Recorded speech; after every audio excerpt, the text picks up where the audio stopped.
As the last wisps of sunlight faded from the frozen horizon, Lieutenant Werner Puchke gazed out at the endless expanse of white. His 250 soldiers, exhausted and battered, huddled around him, their eyes fixed on the leader who had sworn to get them out of this God-forsaken place alive. January 1945, East Prussia. The war was raging on, but for these men, the battle was far from over.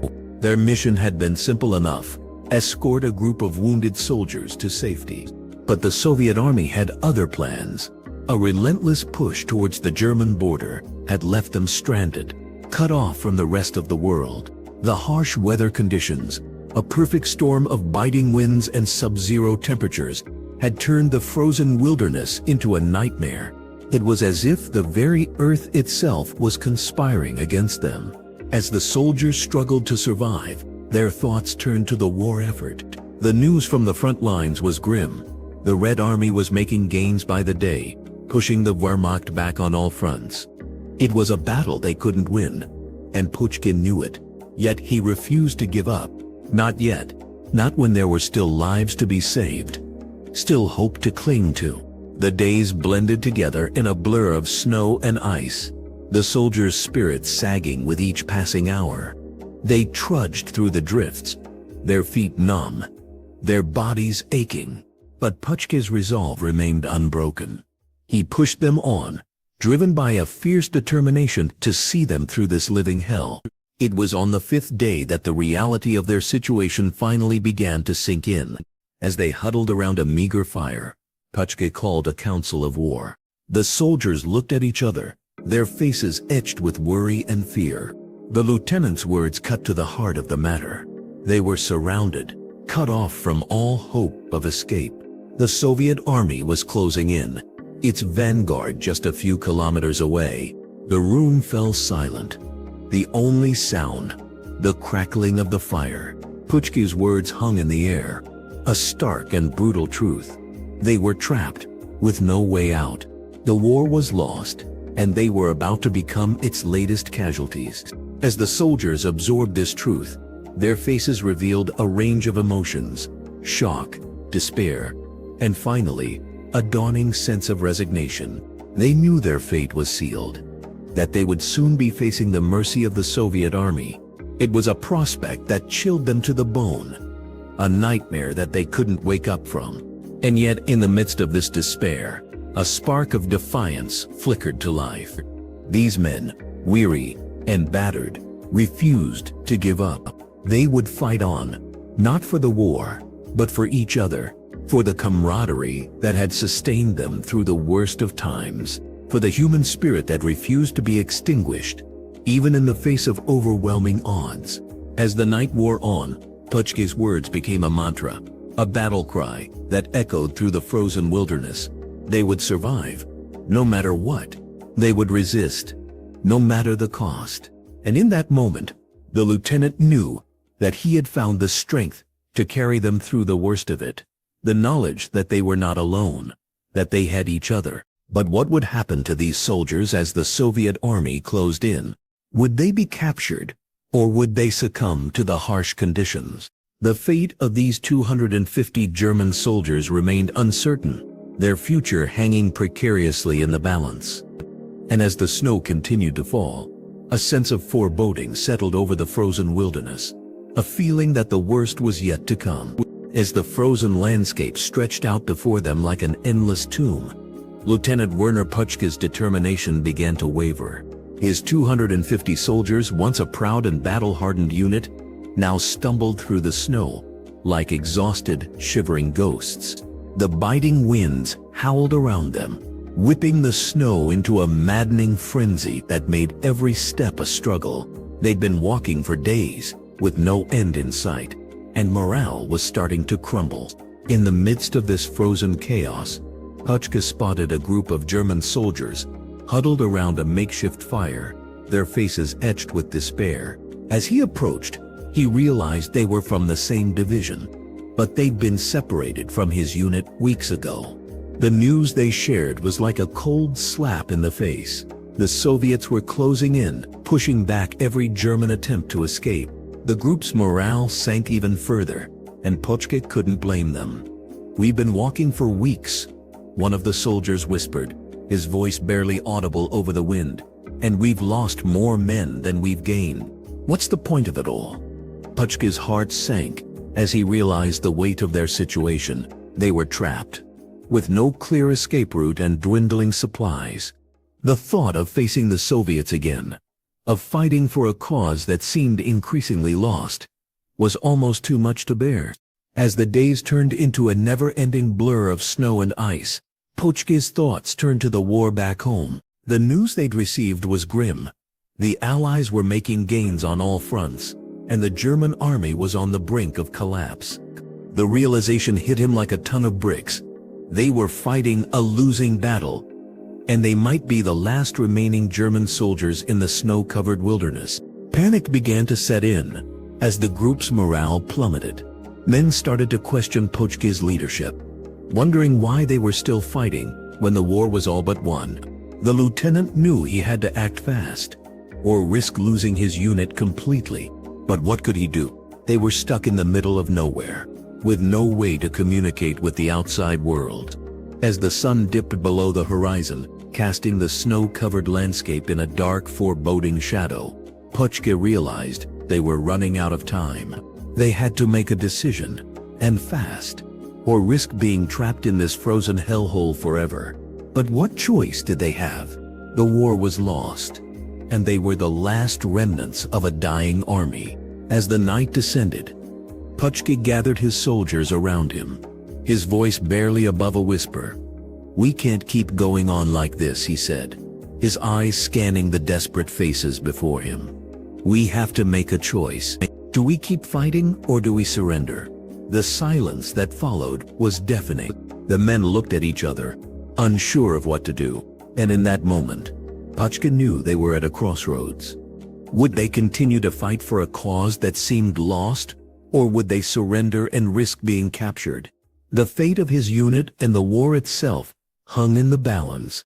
As the darkness deepened, the howling winds seemed to whisper a haunting truth to the 250 German soldiers huddled before Lieutenant Werner Pochke.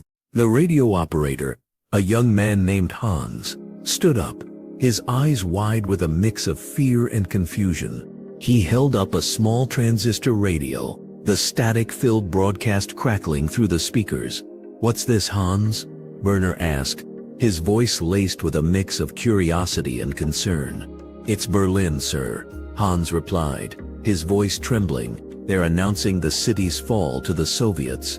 The group fell silent, their faces etched with shock and denial. Werner's eyes scanned the frozen landscape, as if searching for a glimmer of hope. But it was gone, replaced by an oppressive sense of reality.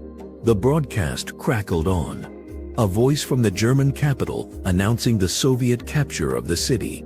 The words hung in the air like a death sentence. Werner's soldiers looked at each other, their eyes filled with a dawning realization. Berlin, the stronghold of the German army, was lost. For weeks they had clung to the hope that their capital was still safe, that the Soviet advance was being held back by the German defenses. But now, the truth was plain. The Soviets had broken through, and Berlin was theirs.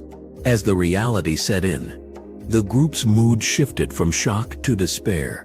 They had been fighting for so long, sacrificing so much, and for what? The war was lost, and they were trapped in this frozen wilderness, with no way out. Werner's face was a mask of determination, but his eyes betrayed his fear. He knew that this was a turning point, a moment when the group's very survival depended on their ability to adapt and move forward. "What do we do now, sir?" Hans asked, his voice barely above a whisper. Werner took a deep breath, his eyes scanning the horizon. "We keep moving, Hans. We find shelter, and we wait for further orders. We can't afford to give up now, not when we're so close to—" He hesitated, unsure of what to say.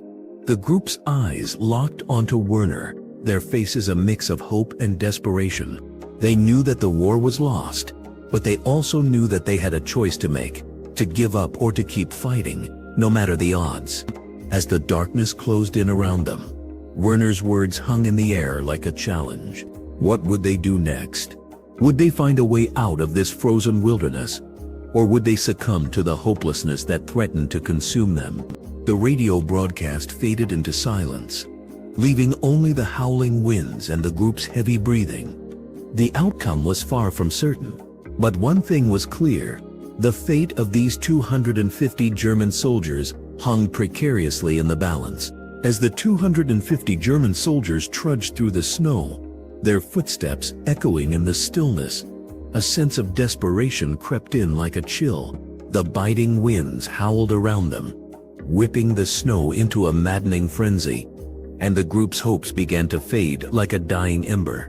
Lieutenant Werner Puchka, once a beacon of confidence, now struggled to keep his troops in line. The soldiers had been walking for days, with little food and water to sustain them. Their bodies were numb, their minds numb, and their spirits broken. They had been told to hold their position, but the reality was stark. They were surrounded, outnumbered, and outgunned. The Soviets were closing in, their footsteps getting louder, and the German soldiers knew they couldn't hold out for much longer. As the group's situation became increasingly dire, the soldiers turned on each other. Some questioned Lieutenant Puchki's leadership, wondering why they were still fighting a lost cause. Others argued that they should surrender, that it was better to live than to die in the frozen wilderness. The tension was palpable, and Lieutenant Puchki knew he had to act fast to keep his troops in line. In a desperate bid to survive, the group made a decision that would change the course of their fate forever. They voted to split up, to scatter into smaller groups and try to make their way back to German lines. It was a risk, a gamble, but it was better than staying put and waiting for the Soviets to surround them. The soldiers knew it was a long shot, but they had to try. As they split up, the group's dynamics changed. Some soldiers formed tight-knit groups, working together to navigate the treacherous terrain. Others went it alone, using their skills and experience to try and find their way back to safety. Lieutenant Puchka stayed behind, his heart heavy with the knowledge that he had just sent his men off into the unknown. The decision had been made, but the outcome was far from certain. Would the soldiers make it back to German lines, or would they succumb to the harsh conditions and the Soviets' relentless pursuit? The question hung in the air like a challenge, and the soldiers knew they had to rise to meet it. They had to keep moving, keep fighting, or risk being lost forever in the snow. As the darkness seemed to close in around them, the 250 German soldiers stood frozen, their eyes locked on the radio operator. The transistor radio still crackled with static, but the words that had spilled out mere moments before continued to echo in their minds. The Allies have entered Berlin. The war is lost. The weight of those words hung in the air like a challenge, a cruel reminder that their ordeal was far from over. In a surreal moment of clarity, the group's decision became apparent. They could either continue to fight a losing battle or surrender to the inevitable. The alternative was unthinkable: to stay trapped in the snow, at the mercy of the Soviet army, with no hope of escape. The thought sent a collective shiver down their spines. This was the bitter end they had been dreading, the end of their resistance, the end of their hopes. As the reality of their situation sunk in, a mix of relief and horror washed over the group. Some of them wept, while others stood numb, their faces etched with the weight of defeat. The biting winds howled around them, whipping the snow into a maddening frenzy, but their hearts were frozen, locked in a state of despair. The Soviets closed in, their artillery booming in the distance, a harsh reminder that their time was running out. The group's commander, Lieutenant Werner Puchka, raised his hands in a gesture of surrender, and the others followed suit. As the Soviet soldiers approached, the German group stood united, their heads held high, their eyes cast downward in a mixture of shame and resignation. The story of the 250 German soldiers who realized the war was lost in the frozen wilderness of East Prussia serves as a powerful reminder of the devastating consequences of war. It's a tale of bravery, resilience, and the human cost of conflict. Their story is a testament to the complexity of war. A reminder that even in the darkest of moments, there is always a choice to be made. And as we reflect on this story, we are reminded that war is not just a series of battles and victories, but a human story, full of sacrifice, loss, and ultimately, defeat. The story of these soldiers is a haunting reminder of the importance of understanding the complexities of war and the human cost of conflict.